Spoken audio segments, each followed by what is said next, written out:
आज संपूर्ण महाराष्ट्राला काळजाचा ठोका वाढवणारी दुःखद बातमी समोर आली।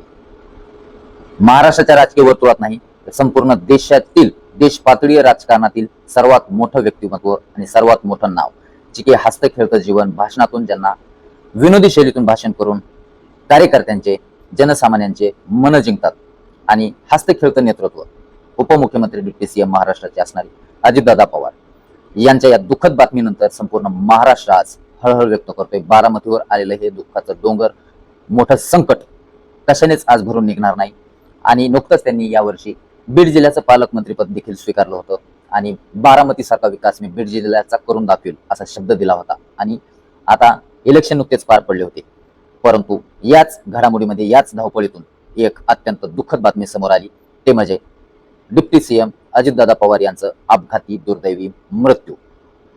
बारामतीमध्येच विमान अपघात झाला, विमान क्रॅश झालं आणि विमानाचा संपूर्ण धुराळा उडाला, सगळी राख झाली विमानाची आणि त्यामध्ये अजितदादा सहित अन्य 4 संपूर्ण 5 जणांचा या अपघातामध्ये दुर्दैवी मृत्यू झाल्याची बातमी समोर आली। या घटनेचा संपूर्ण आढावा समोर येईल, परंतु ही पोकळी आता कधीच भरून निघणार नाही। अजितदादा पवार यांच्या जाण्याने जे पवार कुटुंबावर दुःखाचा डोंगर कोसळला, संपूर्ण महाराष्ट्रावर बारामतीवर जो दुःखाचा डोंगर कोसळला, अत्यंत हृदयद्रावक आहे, काळीज पिळवटून टाकणार आहे।